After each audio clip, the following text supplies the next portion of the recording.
Number one, put God first. Put God first in everything you do. Everything that you think you see in me, everything that I've accomplished, everything that you think I have, and I have a few things, everything that I have is by the grace of God. Understand that. It's a gift. 40 years ago, March 27th, 1975, it was 40 years ago, just this past March, I was flunking out of college. I had a 1.7 grade point average. I hope none of you can relate. I had a 1.7 grade point average. I was sitting in my mother's beauty shop. They still call it beauty shops now? What they call it now? Yeah, I was sitting in the beauty parlor.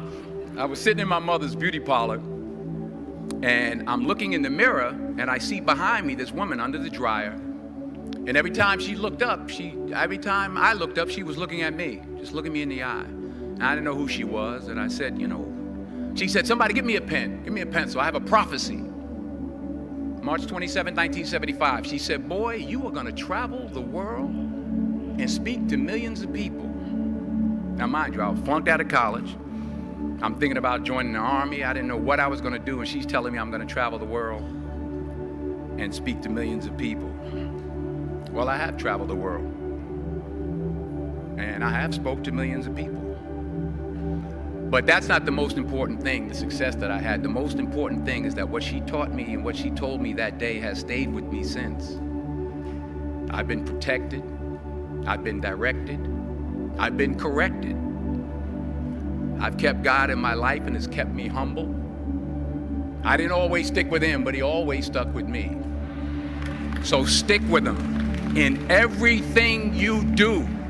If you think you want to do what you think I've done, then do what I've done and stick with God. Number two, fail big. That's right. Fail big.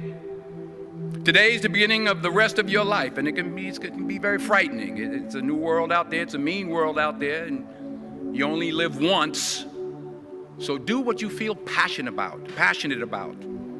Take chances professionally. Don't be afraid to fail. There's an old IQ test, was 9 dots, and you had to draw 5 lines with a pencil within these 9 dots without lifting the pencil.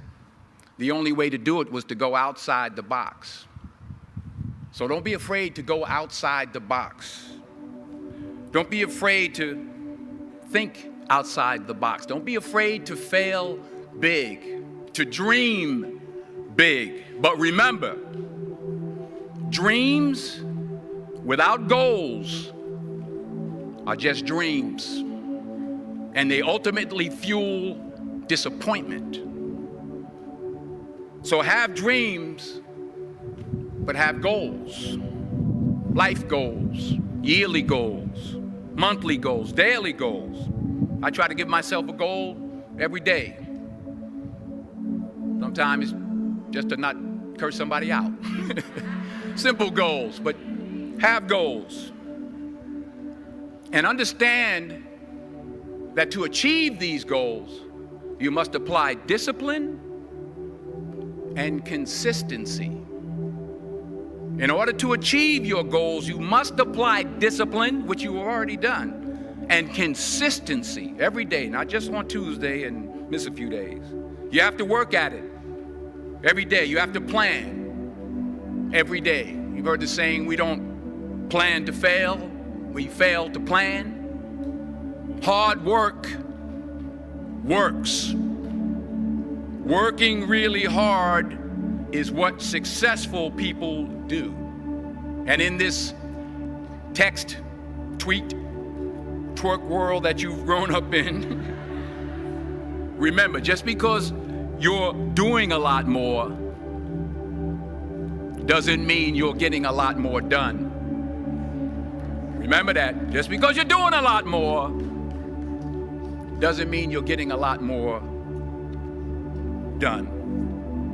Don't confuse movement with progress.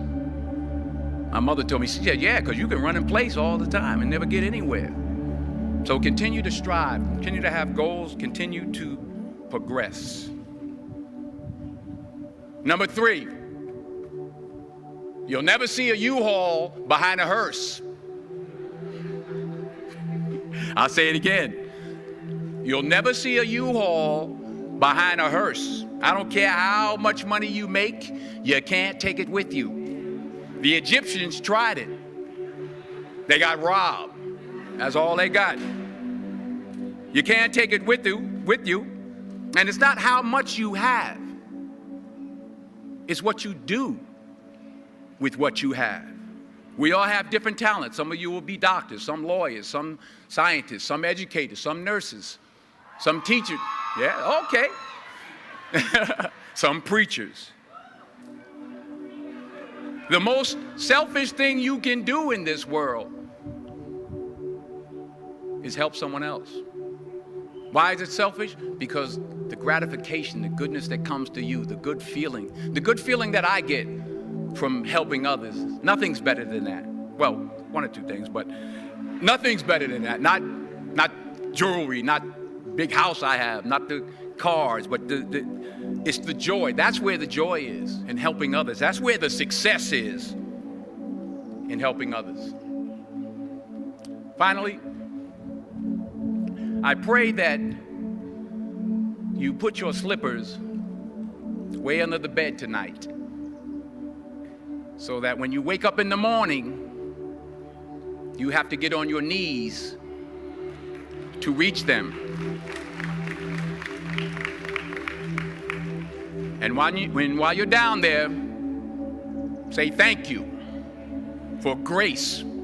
Thank you for mercy. Thank you for understanding. Thank you for wisdom. Thank you for parents. Thank you for love. Thank you for kindness. Thank you for humility. Thank you for peace. Thank you for prosperity.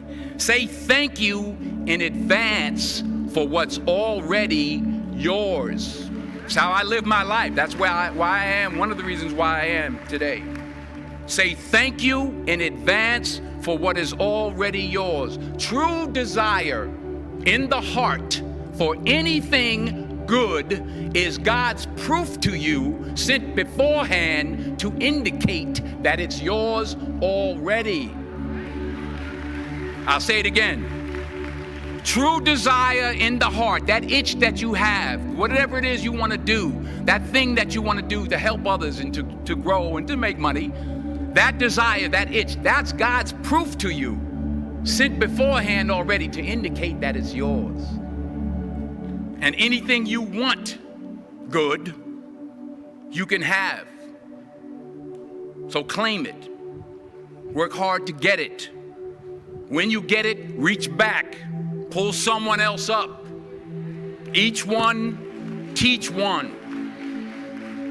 Don't just aspire to make a living. Aspire to make a difference. Thank you.